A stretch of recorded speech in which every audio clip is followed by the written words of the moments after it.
അപ്പോൾ ഇത് ഇങ്ങനെ ഒരു കമൻറ്റ് വന്നായിരുന്നു നമ്മൾ നല്ല അടിപൊളി കവായി ആയിട്ടുള്ള ഒരു നോട്ടിന് ഉണ്ടാക്കിയിട്ടുണ്ട്. ഇത് എങ്ങനെ ഉണ്ടാക്കാന്ന് വെച്ച് കഴിഞ്ഞാൽ ആദ്യം തന്നെ ഒരു A4 ഷീറ്റ് എടുക്കുക. ദെൻ ഇതേപോലെ നമ്മളിങ്ങനെ മടക്കിയെടുക്കുക. നിങ്ങൾ സ്കൂളിലൊക്കെ പോകുന്ന കാരണം ഒരു A4 ഷീറ്റ് എടുക്കുന്നേക്കാൾ ബെറ്റർ ഒരു 3-4 A4 ഷീറ്റ് എടുക്കായിരിക്കും. അതാകുമ്പോൾ അതിനനുസരിച്ച് കുറച്ചും കൂടി അധികം പേജസ് കിട്ടും.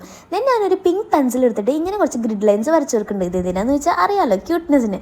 ദെൻ നമ്മൾ ഇതേപോലെ ഇങ്ങനെ കീറി എടുക്കുന്നുണ്ട്. ദെൻ നമ്മൾ ഈ പേജസ് ഒക്കെ കൂടിയിട്ട് സ്റ്റാപ്ലർ അടിച്ച് കൊടുക്കുന്നുണ്ട്. അതിനുശേഷം നമ്മൾ കവർ പേജിനായിട്ട് ഇതേപോലെ ഒരു പേജ് എടുത്തിട്ട് ഇങ്ങനെ കുറച്ചധികം ഗ്രിഡ് ലൈൻസ് വേറെ പാറ്റേണിൽ വരച്ച് കൊടുത്തിട്ട് ഇങ്ങനെ ഒട്ടിച്ചു കൊടുക്കുകയാണ് ചെയ്യുന്നത്. ബിക്കോസ് ഫസ്റ്റ് പേജ് തന്നെ ഇങ്ങനെ സ്റ്റാപ്ലർ അടിച്ച് കാണുമ്പോൾ അത്ര ഭംഗിയില്ലല്ലോ, അത് കാരണമാണ് നമ്മളിങ്ങനെ ഒട്ടിച്ചു കൊടുക്കുന്നത്. ദെൻ ഞാൻ എൻ്റെ കയ്യിൽ സ്റ്റിക്കേഴ്സ് ഉണ്ടായിരുന്നു. സ്റ്റിക്കേഴ്സ് ബുക്കിൽ നിന്ന് കുറച്ച് സ്റ്റിക്കർ എടുത്തിട്ട് ഇങ്ങനെ ഒട്ടിച്ചു കൊടുക്കുന്നുണ്ട്. സോ നിങ്ങളുടെ കയ്യിൽ സ്റ്റിക്കേഴ്സ് ഇല്ലാന്നുണ്ടെങ്കിൽ ഇതേപോലത്തെ സ്റ്റിക്കേഴ്സ് ഉണ്ടാക്കിയിട്ട് ഒട്ടിച്ചാലും മതി. നിങ്ങൾക്ക് സ്റ്റിക്കേഴ്സ് ഉണ്ടാക്കാറില്ലെങ്കിൽ കമൻറ്റ് ചെയ്താൽ മതി. എന്താണെന്ന് വെച്ച് കഴിഞ്ഞാൽ നമ്മളൊരു ക്യൂട്ട് കവായി സീരീസ് സ്റ്റാർട്ട് ചെയ്തിട്ടുണ്ട്. അപ്പോൾ നമ്മുടെ 1/10 സീരീസിലെ ഫസ്റ്റ് വീഡിയോ ആണ് നിങ്ങളിപ്പോൾ കണ്ടുകൊണ്ടിരിക്കുന്ന ഈ cute note book. So second video ആയിട്ട് നമുക്ക് വേണമെങ്കിൽ ഇതേപോലെ സ്റ്റിക്കർ മേക്കിങ്ങോ അല്ലെങ്കിൽ വേറെ വല്ല കവായി നിങ്ങൾക്ക് വല്ല സജഷൻസ് ഉണ്ടെങ്കിൽ അത് കമൻറ്റ് ചെയ്താൽ അതോ ചെയ്യാവുന്നതാണ്.